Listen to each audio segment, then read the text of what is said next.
रानी लक्ष्मीबाई के लिए लिखी गई एक कविता शायद हम सभी ने बचपन में जरूर पढ़ी होगी। खूब लड़ी मर्दानी वह तो झांसी वाली रानी थी।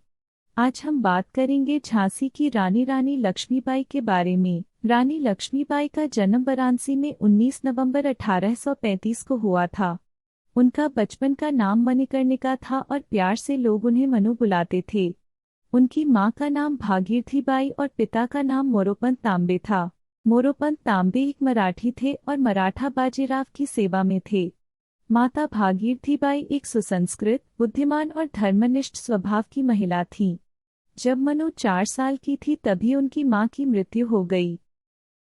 क्योंकि घर में मनु की देखभाल के लिए कोई नहीं था, इसलिए पिता मनु को अपने साथ पेशवा बाजीराव द्वितीय के दरबार में ले जाने लगे। वहां चंचल और सुंदर मनु को सब लोग प्यार से छबीली कहकर बुलाने लगे। मनु ने बचपन में शास्त्रों के साथ शस्त्र की शिक्षा भी ली। बचपन में मनु को हाथी की सवारी का बहुत शौक था। वो हाथी की सवारी कर राज्य की सीमाओं में घूमा करती थी। सन 1842 में उनका विवाह झांसी के मराठा शासित राजा गंगाधर राव नेवालकर के साथ हुआ और वे झांसी की रानी बनी। विवाह के बाद उनका नाम लक्ष्मीबाई रखा गया। सितंबर 1851 में रानी लक्ष्मीबाई ने एक पुत्र को जन्म दिया, परंतु 4 महीने की उम्र में ही उसकी मृत्यु हो गई और पूरा राज्य शोक में डूब गया। इस घटना से दुखी राजा गंगाधर राव का स्वास्थ्य बहुत अधिक बिगड़ने लगा। राजा का स्वास्थ्य देखकर उनके मंत्रियों ने उन्हें पुत्र गोद लेने की सलाह दी। गंगाधर राव ने पुत्र गोद लिया और उसका नाम दामोदर राव रखा। राज्य में उत्सव मनाया गया, लेकिन यह खुशी भी ज्यादा दिनों तक नहीं टिकी और कुछ ही दिनों के बाद राजा गंगाधर राव की मृत्यु हो गई। अब झांसी का कोई राजा नहीं था और उसका उत्तराधिकारी भी अभी बहुत छोटा था। इस बात का फायदा उठाकर अंग्रेजों ने अपनी राज्य हड़प नीति के तहत बालक दामोदर राव के खिलाफ अदालत में मुकदमा दायर कर दिया।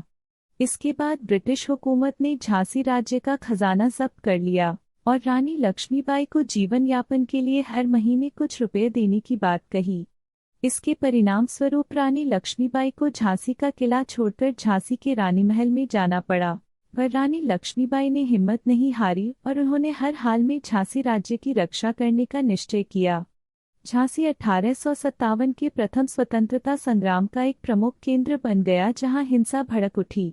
रानी लक्ष्मीबाई ने झांसी की सुरक्षा को सुदृढ़ करना शुरू कर दिया और एक स्वयंसेवक सेना का गठन प्रारंभ किया। इस सेना में महिलाओं की भर्ती की गई और उन्हें युद्ध का प्रशिक्षण दिया गया। साधारण जनता ने भी इस संग्राम में सहयोग दिया। झांसी राज्य को बिना राजा का देख आसपास के भी राजाओं ने फायदा उठाने की सोची और पड़ोसी राज्य ओरछा तथा दतिया के राजाओं ने झांसी पर आक्रमण कर दिया।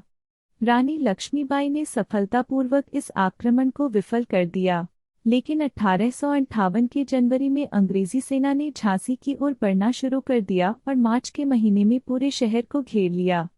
लगभग 2 हफ्तों की लड़ाई के बाद अंग्रेजी सेना ने शहर पर कब्जा कर लिया, परंतु रानी लक्ष्मीबाई अपने बेटे दामोदर राव के साथ अंग्रेजों से बचकर भाग निकलने में सफल हो गई। रानी लक्ष्मीबाई झांसी से भागकर कालपी पहुंची और तात्या टोपे से मिली। तात्या टोपे और रानी की संयुक्त सेनाओं ने ग्वालियर के विद्रोही सैनिकों की मदद से ग्वालियर के किले पर कब्जा कर लिया।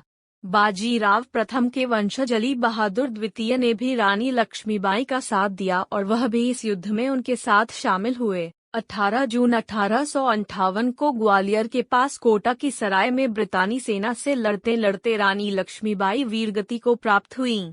अपनी रिपोर्ट में ब्रिटिश जनरल ह्यूरोज ने यह बात स्वीकार किया था कि रानी लक्ष्मीबाई अपनी सुंदरता, चालाकी और दृढ़ता के लिए उल्लेखनीय तो थी ही, विद्रोही नेताओं में सबसे अधिक खतरनाक भी थी।